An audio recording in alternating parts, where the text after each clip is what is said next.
Hello everyone, my name is Tashu and आप देख रहे हैं सोल स्टडी। तो आज हम करने वाले हैं मीडिया एंड हिस्ट्री का फर्स्ट चैप्टर करने वाले हैं पार्ट 1 रूप और संदर्भ। और ये नोट्स मैंने सोल स्टडी बुक को पढ़ने के बाद बनाए, मतलब बुक तो अभी नहीं मिली, पीडीएफ से पढ़ के ही मैंने ये बनाया अपने एग्जाम के लिए। तो ये आपको भी अपने एग्जाम में हेल्प करेंगे और आपको इनसे बाहर पढ़ने की जरूरत तो है नहीं। इसके अलावा कुछ भी एग्जाम में नहीं आने वाला है, गारंटीड है। तो चलो हम शुरू करते हैं। भूमिका।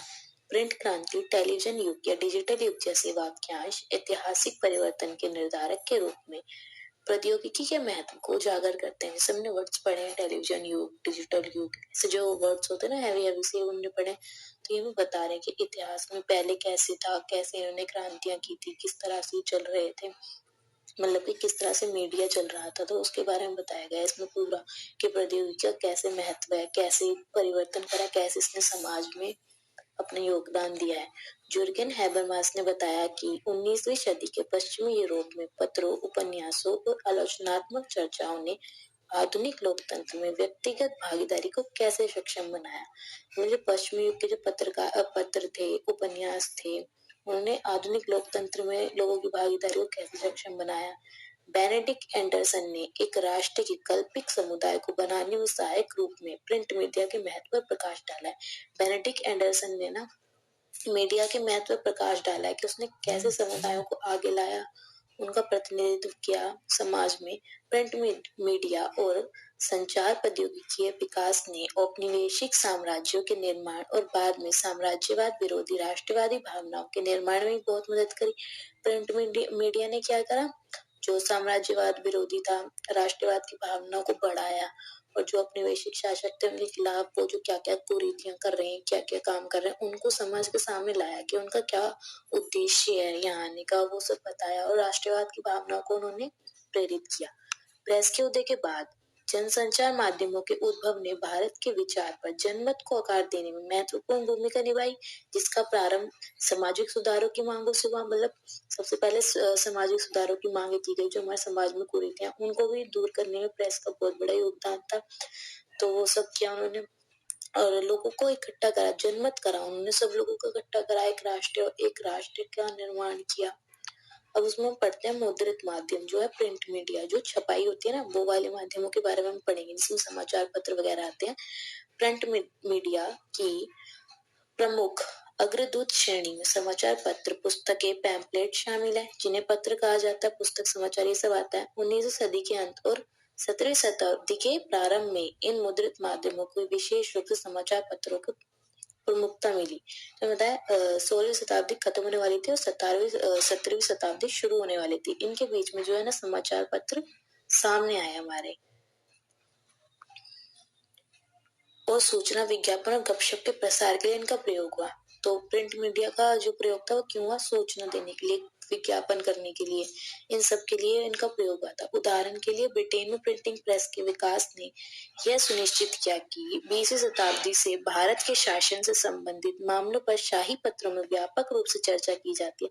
पता है, जो ब्रिटेन वाले थे ना, उन्होंने अपने जो राजघराने और ये सब अपने साम्राज्य को दिखाने के लिए, शक्ति का प्रदर्शन करने के लिए, इन सब चीजों के लिए समाचार पत्रों का बहुत उपयोग करा था। देखो, समाजवादी प्रेसों ने दुनिया को ब्रिटिश साम्राज्य की शासन शक्ति और शानदार प्रदर्शन दिखाने के लिए राज्याभिषेक, दरबार जैसी घटनाओं का बड़े पैमाने पर उपयोग किया, और उन्होंने ये सब बड़े पैमाने पर दिखाया, छपाई करवाई इनकी समाचार पत्रों में, बहुत इनका पूरा इन्होंने अपना प्रभाव डाल रखा था। और वहीं भारत में भारतीय मामले संभालने में शाही सरकार पर ब्रिटिश जनमत के प्रभाव के प्रति जागरूक थी, और उसने नवजात राष्ट्रवाद के अंतर्गत भारत की विविधतापूर्ण आबादी को एकजुट करने की मांग की। और भारत के मामले में देखें तो हमने पूरे एक राष्ट्रवाद की स्थापना कर दी थी। इससे जो हमारा भारत पूरा विविध है ना, पूरा अलग अलग बटा हुआ है, उन सबको एकजुट करने में वो समाचार पत्र ने हमारा साथ दिया था आजादी के टाइम पर। तो समाचार पत्र पढ़ेंगे हम।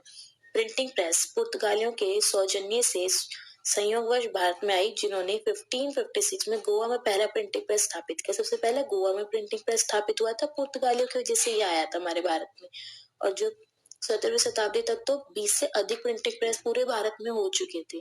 ठीक है। एक साप्ताहिक, राजनीतिक और वाणिज्यिक समाचार पत्र जो पक्ष के लिए खुला, लेकिन किसी से प्रभावित नहीं के रूप में वर्णित बंगाल गजट ने ईस्ट इंडिया कंपनी के, इसमें बताया गया कि एक राजनीतिक वाणिज्यिक समाचार पत्र था जो मतलब जिसपे किसी का प्रभाव नहीं था, वो स्वतंत्र था। तो उसने बंगाल गजट पे ना, बंगाल गजट उसका एक वो था जो समाचार पत्र का नाम, तो उसने ना ईस्ट इंडिया कंपनी के बारे में ना गलत गलत छाप दिया, मतलब उनके जो अपनी निंदनीय करा, देखो अधिकारियों के बारे में निंदनीय गपशप का प्रचार किया उसने, और स्थापना के 2 वर्ष के बाद उसे जब्त कर लिया। तो जो ईस्ट इंडिया कंपनी वाले थे ना, उन्होंने 2 वर्ष के अंदर उसको जब्त कर लिया था, क्योंकि वो उनके जो कारनामे हैं, जो कार्य जो वो सब कर रहे हैं ना, उस सबको दिखा रहे थे, जिससे कि जनता में आक्रोश बढ़ता जा रहा था।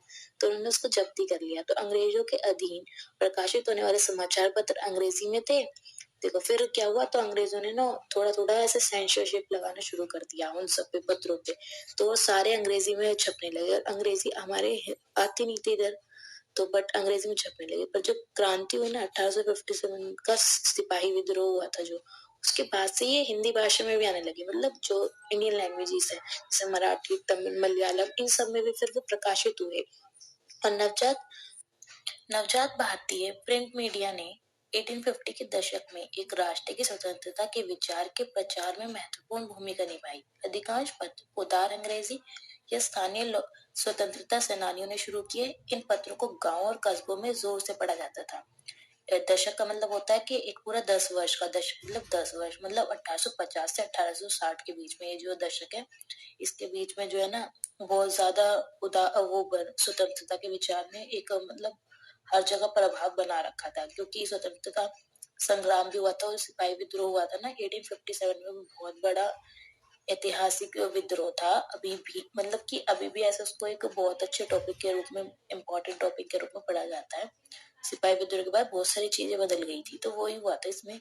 तो जो उसके बाद है ना, प्रेस की जो स्वतंत्रता थी थोड़ी सी तो बढ़ी थी, तो जो न्यूज़पेपर्स बनते थे ना, उनको स्थानीय और कस्बों में ना वो जोर जोर से पढ़ा जाता था। जो स्वतंत्रता सेनानी थे ना हमारे, लोगों को जागरूक करने के लिए उनको कस्बों गाँव में बहुत जोर जोर से पढ़ते थे, जाके सबको पता चले कि ब्रिटिश सरकार क्या कर रही है। इन समाचारों की बढ़ती संख्या के साथ ब्रिटिश सरकार ने उन्हें औपनिवेशिक विरोधी भावनाओं को हवा देने से रोकने के लिए विधायी उपाय आरंभ किए। मतलब अब तो लोग रुक नहीं रहे थे, उन्होंने बहुत तरीके अपना लिए, पर अब उन्होंने फिर विधायी उपाय अपनाए, मतलब उन्होंने फिर कानून बनाए, सेंसरशिप लगाई, सीधा कानून के तहत ऐसे न्यूज़पेपर्स को रोकने की बात उन्होंने कर दी थी। अब फिर 1823 का प्रेस अध्यादेश, 1878 का वर्नाकुलर प्रेस एक्ट के रूप में, जिसने स्थानीय प्रेस को ब्रिटिश नीतियों की आलोचना व्यक्त करने से रोकने की कोशिश की। मतलब इसने 2-3 ऐसे कानून निकाले। पहला था ये प्रेस अध्यादेश, फिर आया वर्नाकुलर प्रेस एक्ट, ये सबसे इम्पोर्टेंट एक्ट है, आगे भी हम इसको पढ़ने वाले हैं। तो इस एक्ट में क्या था कि जो हिंदी भाषा, तो मलयालम, जो इंडियन लैंग्वेजेस में जो भी न्यूज़पेपर्स बन रहे हैं ना, उन सबको बैन करने के लिए, उनको थोड़ा प्रतिबंध करने के लिए, रोकने के लिए ये एक्ट लाया गया था, ताकि लोगों को ज्यादा एक्सपोज ना हो, ज्यादा एक्सपोजर ना मिले उन्हें। इस प्रावधान के अंदर ही फिरोजशाह मेहता के बॉम्बे क्रॉनिकल के संपादक बेंजामिन ग्राय हॉर्निमन को जलियांवाला हत्याकांड के बारे में लिखने के लिए इंग्लैंड भेज दिया। तो एक वो था बॉम्बे क्रॉनिकल, उसके संपादक थे बेंजामिन। उन्होंने जलियांवाला हत्याकांड के बारे में बताया होगा कि कैसे कैसे वहां पर हिंसा हुई है, कैसे अंग्रेजों ने दमन किया है हमारे ऊपर।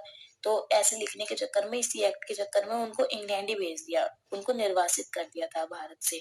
लेकिन भारतीय प्रेस इस प्रतिबंधात्मक और दमनकारी माहौल में भी विकसित होने में सफल रही। मतलब इतना दमन था, इतना प्रतिबंध लगाए हुए थे, फिर भी सफल रहे, क्योंकि स्वतंत्रता तो हमें मिली। समाचार पत्रों ने संपादन में ब्रिटिश शासन का विरोध करने के साथ साथ बाल विवाह पर प्रतिबंध और अन्य सामाजिक और धार्मिक सुधारों जैसे प्रगतिशील विचारों का भी प्रतिनिधित्व किया। मतलब प्रेस ने सिर्फ स्वतंत्रता और राष्ट्रवाद की भावना को ही नहीं बढ़ाया था, और भी काम किया। तो उसने जो समाज को, जो आर्थिक व्यवस्था, सामाजिक व्यवस्था है, उसको भी ऊपर किया था। उसने जो कुरीतियां चल रही थी हमारे समाज में, सती प्रथा हो गई, बाल विवाह हो गया, इन सबको भी कम किया था, लोगों को जागरूक बनाया था, इन्हें भी कम करने में उसका योगदान रहा है। फिर हम पढ़ते हैं उपन्यास।